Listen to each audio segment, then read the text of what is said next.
But there was a period where it was increasingly common for women to get killed by men, and then the men would claim that they'd consented to whatever had caused their death. So say that, I accidentally strangled her to death, but she did consent. And this was becoming more and more common as a defence tactic. And so men were often getting really short manslaughter sentences when actually it could very well have been that actually this was just straightforward domestic violence. But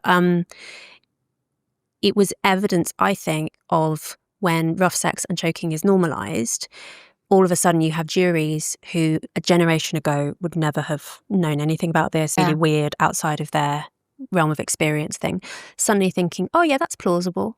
Like, I know that all the Zoomer girls love being choked nowadays. For sure. I guess it makes sense that this would be the case. And I think that's a good example of how you can look at this just on an individual level and say, well, I'm consenting, therefore it's fine. But it can scale to having really destructive cultural consequences. That does seem to me to hold quite a bit of water, which is what happens when you start to move culture. Guys start to think, well, Bonnie Blue likes it and she's the most famous porn star in the UK. And then you get to a situation where I do imagine that girls could be traumatized by guys dudes are nervous in the bedroom and they're actually hurting me now. I'm confident enough to speak up to say, hey, like just how guys try and perform and really impress the girls, sometimes a lot of girls will just take it because they want to impress the guy as well, make out they can take it and be rough. And there's so many anecdotal examples that I've heard of girls who don't have your confidence, don't feel able to be assertive in that way, and they'll have some guy choke them and they find it like terrifying. If it's someone you don't really know, you're like, is this guy going to murder me? Yeah, but they think, oh, I'm going to go along with it because it looks sexy, or the guy thinks it's. They always say, like, in porn that's never discussed, and I do think that should change. It should be, look, in this video, when you like watch American's Got Talent or Britain's Got Talent, it's like, don't try this at home, or this is done by an expert.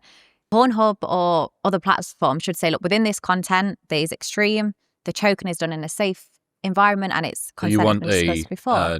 Jackass. This program contains strobe lighting effects. Jackass. Right, yeah. Because some of these people that watch porn, they're not intelligent, or they don't know, or they've gone from sex education at school, which middle-aged teacher, not been laid, and you think, I'm not listening to anything you say. You might have had a quick chat with your parents. Maybe your uncle or a brother has mentioned a few techniques. You feel as a guy, oh, okay, I just need to try and give this crazy performance. I'm going to do it rough, slapping, hair pulling, and give her this crazy sex. And she probably doesn't like it. She's going to be too nervous to say.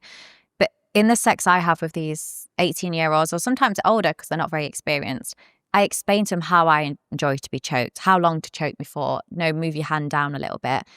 And that's all left in. And discussing consent isn't weird.